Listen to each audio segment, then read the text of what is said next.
നമസ്കാരം. പ്രവാസി മലയാളിയിലേക്ക് സ്വാഗതം. കൊറോണ വ്യാപനത്തിന് പിന്നാലെ സ്വദേശവൽക്കരണം എന്ന പ്രക്രിയ കടുപ്പിച്ചിരിക്കുകയാണ് ഒട്ടുമിക്ക ഗൾഫ് രാഷ്ട്രങ്ങളും.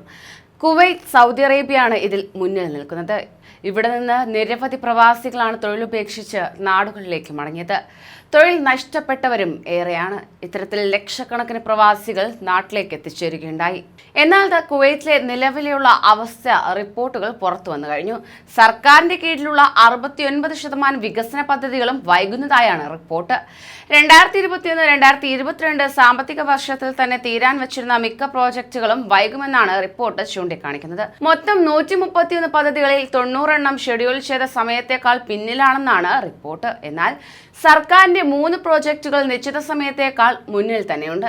2019-2020 വർഷത്തെ മൂന്നാം പാദത്തിൽ 49%, 2020-2021 വർഷത്തെ മൂന്നാം പാദത്തിൽ 61% പദ്ധതികളാണ് വൈകിയിരിക്കുന്നത്.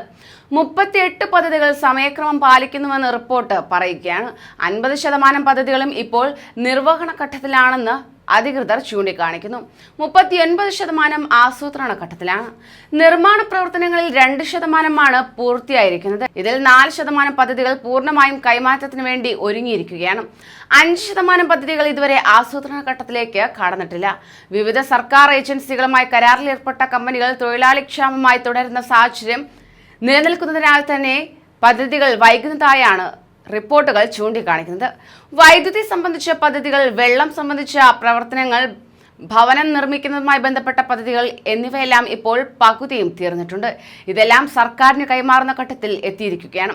പദ്ധതികൾ വൈകുന്നതിന്റെ പ്രധാന കാരണം ആവശ്യത്തിന് തൊഴിലാളികളില്ലാത്തത് തന്നെയെന്നാണ് റിപ്പോർട്ടുകൾ ചൂണ്ടിക്കാണിക്കുന്നത്. കോവിഡ് പടർന്നു പിടിച്ച സാഹചര്യത്തിൽ ഒരുപാട് പേരെ കമ്പനി അവരുടെ നാട്ടിലേക്ക് പറഞ്ഞുവിട്ടിരുന്നു. ഈ സമയത്ത് എല്ലാം പണികൾ വൈകി.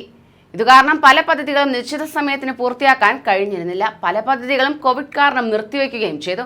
കുവൈറ്റിൽ കോവിഡ് കാലത്ത് ഏറ്റവും വേഗത്തിൽ നടത്തിയ ഒരു വികസന പ്രവർത്തനമാണ് റോഡ് നവീകരണം എന്നത്. റോഡ് വികസന പദ്ധതികൾക്ക് മാത്രമാണ് കർഫ്യൂ സമയം വളരെ ഉപകാരമായത്. കർഫ്യൂ കാലത്ത് ഇരട്ടി വേഗത്തിലാണ് കുവൈറ്റിൽ റോഡ് പണി പൂർത്തിയായത്. എന്നാൽ മറ്റു പണികളെല്ലാം അവതാളത്തിലായ കാഴ്ചയാണ് കാണുവാൻ സാധിക്കുന്നത്. ആവശ്യത്തിന് തൊഴിലാളികളെ കിട്ടാത്തതും കുവൈറ്റിനെ ആകെ വലയിക്കുകയാണ്. കൂടുതൽ പ്രവാസി വാർത്തകൾക്കായി ഈ ചാനൽ സബ്സ്ക്രൈബ് ചെയ്യും.